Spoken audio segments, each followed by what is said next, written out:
ಆತ್ಮೀಯ H16 news ಅರ್ಥಾತ್ ಹೇ ಸೀತಾರಾಮಗೆ ಸ್ವಾಗತ. ನಾನು ನಿಮ್ಮವ ಆಯುತ ಮಲ್ಲಪ್ಪ ಜೋತವರ್.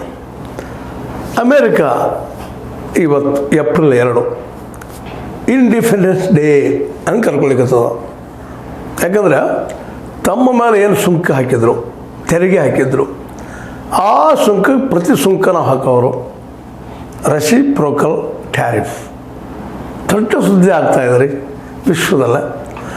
ಅದರಲ್ಲೂ ಅದರೊಂದಿಗೆ ಗೆಳೆತನ ಮಾಡಿಕೊಂಡಂಥ ವ್ಯಾಪಾರ ಮಾಡುವಂಥ ದೊಡ್ಡ ದೇಶಗಳಿಗೆ ಒಂದು ಶಾಕಿಂಗ್ ನ್ಯೂಸ್ ಇದು. ಇದರ ಪರಿಣಾಮ ಏನಾಗ್ಬೋದು ಮುಂದಿನ ದಿನಗಳಲ್ಲಿ ಅನ್ನೋದು ಎಲ್ಲ ಕಡೆ, ವಿಶ್ವದ ಎಲ್ಲ ಕಡೆ, ಅದರಲ್ಲೂ ಭಾರತದಲ್ಲಂತೂ ಸಿಕ್ಕಾಪಟ್ಟೆ ಚರ್ಚೆ ಆಗ್ತದೆ. ಈಗಾಗಲೇ ಶೇರ್ ಮಾರ್ಕೆಟು ನಿನ್ನೆ ದಿನ 4 ಲಕ್ಷ ಕೋಟಿಗಳಷ್ಟು ಬಿದ್ದು ಹೋಗಿದೆ ಅಂತ ಸುದ್ದಿಗಳು ಬಂದಿದ್ದಾವೆ. ಎಲ್ಲರಿಗೂ ಭಯ ದುಡ್ಡು ಹೂಡೋದಕ್ಕೆ. ಯಾಕಂದ್ರೆ ವಿದೇಶಿ ಬಂಡವಾಳಿಗರು ಬಂದು ದುಡ್ಡು ಹೂಡೋದನ್ನ ಮಾಡ್ತಾ ಇಲ್ಲ, ತಕ್ಕೊಂಡು ಹೋಗ್ತಾ ಇದ್ದಾರೆ, ತೆಗೆದುಕೊಂಡು ಹೋಗ್ತಾ ಇದ್ದಾರೆ. ಇನ್ವೆಸ್ಟರ್ಸ್ ಬರ್ತಾ ಇಲ್ಲ.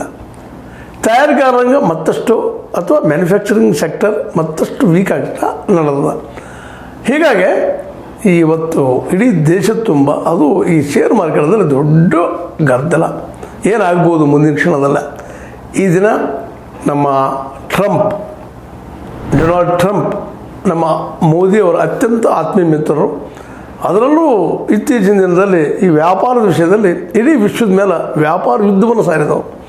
ಅದರಲ್ಲೂ ಭಾರತದ ಮೇಲೆ ಒಂದು ರೀತಿಯಿಂದ ನೇರವಾಗಿ ಭಾರತವನ್ನು ಎಕ್ಸ್ಪೋಸ್ ಮಾಡಿದ್ದೀನಿ ಅಂತ ಹೇಳುವಷ್ಟು ಮಟ್ಟಿಗೆ ನೀವೇನು ಸುಂಕ ಹಾಕ್ತೀರಿ ಅದಕ್ಕೆ ಪ್ರತಿ ಸುಂಕ ನಾವು ಹಾಕೋರನ್ನ ನಾವಿಲ್ಲಿವರೆಗೆ ನಾಶ ಆಗಿದ್ದೀವಿ, ಹಾಳಾಗಿದ್ದೀವಿ, ನಮ್ಮ ದೇಶ ಹಾಳಾಗಿದೆ. ಅದಕ್ಕೆ ಮೊದಲು ಅಮೇರಿಕಾ, ಆಮೇಲೆ ಉಳಿದ ವಿಷಯ. ಈ ದೊಡ್ಡ ಘೋಷಣೆ ಇವತ್ತಿಂದ ಆರಂಭ ಆಗೋದಿಲ್ಲ. ಹೀಗಾಗಿ ನಮ್ಮ ಮಾರ್ಕೆಟ್ ಇವತ್ತು ಏನಪ್ಪ ಅಂದ್ರೆ ನಿಧಾನಕ್ಕೆ ಬೀಳ್ತಾ ಇದೆ. ಅದು ಸ್ಥಾನಿಕ ಹುಡುಗಿದಾರರು ಅವರು ಅನಿಸ್ತಾ ಇದ್ದಾರೆ, ಹೆಂಗಪ್ಪ ದುಡ್ಡಿಲ್ಲ ಅಂತೇಳಿ ದುಡ್ಡು ತಕ್ಕೊಳ್ಳಿಕ್ಕೆ ಪ್ರಯತ್ನ ಮಾಡ್ತಾ ಇದ್ದಾರೆ. ಹೀಗಾಗಿ ಮಾರ್ಕೆಟ್ ಬೀಳ್ತಾ ನಡೆದ, ಸೋಲ್ತಾ ನಡೆದ.